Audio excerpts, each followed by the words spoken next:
Australian universities accommodate thousands of students, both international and domestic. But which of these universities are the best? And how even would you determine which of the universities are the best? That's what I'm going to look at in this video. I'm going to go through how we assess the rankings for each of these universities, and then which of these universities ultimately rank the best. Now, none of these universities is necessarily bad. If one is attending one of the lower ranked universities, one shouldn't feel bad about one's education. One can get a very good career from a slightly lower ranked university. Or if one wants to transition to a higher ranked university, that's eminently doable, particularly if one is doing a master's after your undergraduate degree. Nevertheless, it is worthwhile looking at which universities are considered the best in Australia so that you can attempt to choose the best university for you. Now, before we do start transitioning into which universities are the best, I'll highlight my own valuation course on value investing and corporate valuation. If you're interested in a career in finance, do check out my course. It's available online for a fraction of the cost of a university degree. Now, with that preamble out of the way, let's start off by looking at how we would even assess which universities are the best. Now, when assessing which universities are the best, we are ultimately going to need to use university rankings. No ranking is perfect, and many people decry rankings. People decry rankings for perhaps being narrow-sighted, or misleading, or creating a misleading league table that is maybe not representative of how good universities are from an education perspective. Most of these rankings have three main components: research, teaching, and external engagement. All of these are, however, important when we're assessing university. Teaching, of course, is important for students because people want to get a good education. People want a good career outcome from their degree. People want to actually learn something, or at least be taught by people who show some acumen in the teaching sphere. Research is important, even though it might, at a superficial level, appear to be tangential.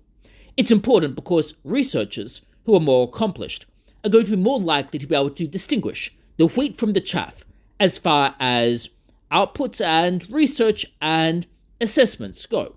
They're going to be more able to keep up with the cutting edge of what is happening in industry, what is happening with research trends, and what is going on in their respective fields. They're going to be able to better improve people's critical thinking skills. Because if that academic has better research skills, presumably they're going to be more able to analyze various topics.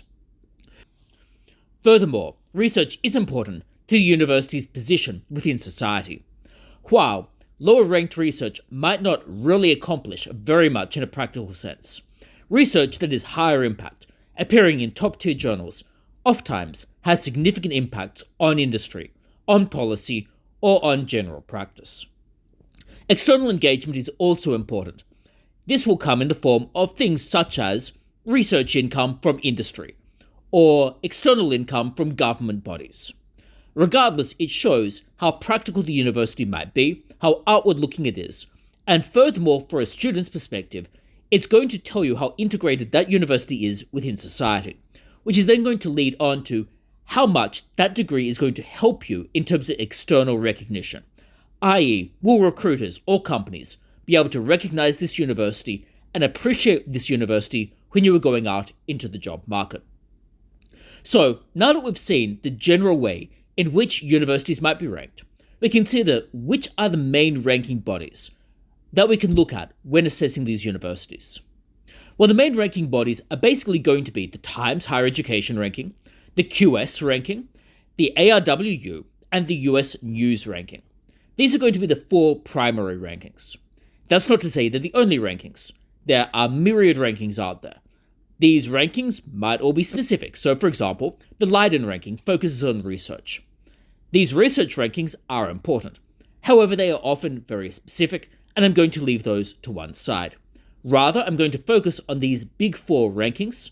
It's not an exhaustive list, but they certainly are among the main lists that are used when employers or recruiters or the general public are looking at which universities are going to be the best.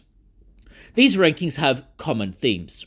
They all will incorporate research, teaching, and external engagement, albeit using different measures and to different extents.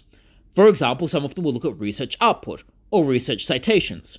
In terms of teaching, they might look at different outcomes for students. For example, job outcomes or reputation surveys or achievements that alumni have undertaken. In terms of the external engagement, they might look at industry income, for example. So they all assess these universities in slightly different ways, but they're all trying to get at the same overarching theme. So which universities then are the best in Australia? Well, it really emerges there's probably 2 to 3 bands of universities. You've got the top band of 8 universities, which consists of the group of 8 universities. Then outside that top band, you have a slightly lower tier. That lower tier can still lead to a very good job, but in terms of the rankings, they are consistently below those top 8. Then underneath this second tier, you'll have some universities that might be good in their specialized field, but routinely rank relatively low. So in this top 8, you'll effectively have, like I said, the group of 8. So the University of Melbourne is generally the first placed university in Australia. Now, after the University of Melbourne, the exact ranking amongst the next 5 varies. However, it will typically consist of the University of Sydney, UNSW, the Australian National University, University of Queensland, and Monash University. Usually after these, you'll have the University of Western Australia and Adelaide University. Now, the exact rank order of these will vary between rankings and vary a little bit over time. Nevertheless, that's going to give you your top 8. In terms of a student deciding which of these 8 to go for, they're going to lead to very similar career outcomes. I would lean toward going with the top 6 of these top 8, in part because of the geographic proximity to business, but also in part because they consistently rank rather higher than UWA and Adelaide. Now, in terms of the top 6, they will, like I said, lead to very similar graduate outcomes, so I would not be particularly concerned about which I choose. Which one I would choose within these will depend a little bit on which field I want to focus on, so I might decide to go with a university that is specialized in or better at a particular field. I would also consider the location in terms of how close it is to business, but also in terms of the cost of living, and also in terms of what employment opportunities are going to be in that location if you're going to need to get a job to survive through university.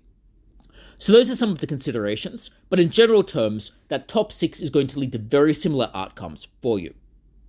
Now, outside the top 8, this second tier of universities are going to lead to potentially very good outcomes.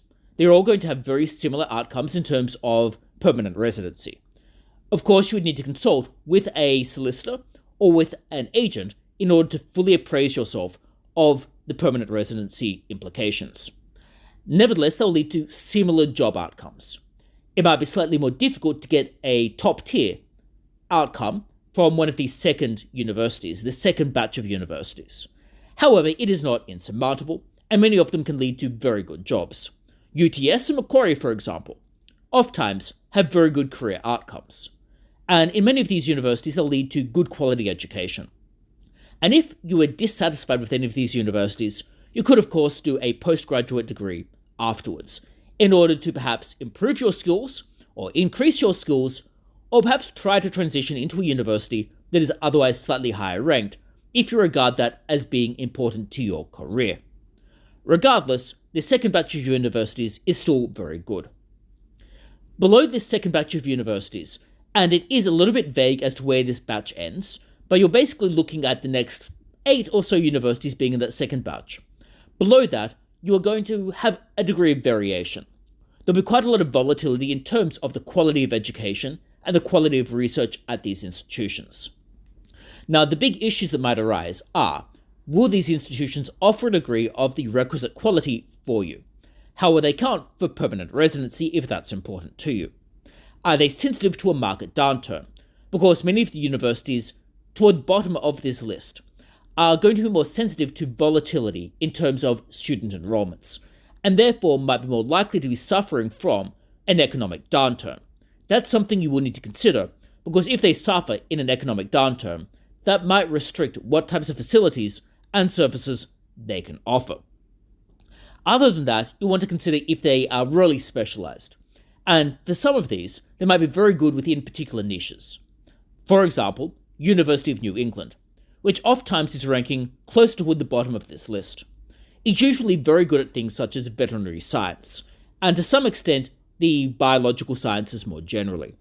So some of these lower ranked universities can still be very good within specific fields, or can be very good if you wanted to be in a specific location, perhaps a rural location, in order to obtain more points for residency reasons. Regardless, many of these universities are still quality institutions, albeit will perhaps create more difficulty if you are searching for a job at a top-tier bank or firm after leaving university. So that, I hope, gives you some ideas about which are the best universities in Australia. Generally, you are looking at this top 8, and within the top 8, you'd be focusing on the top 6. However, you can still get a very good career from the other universities.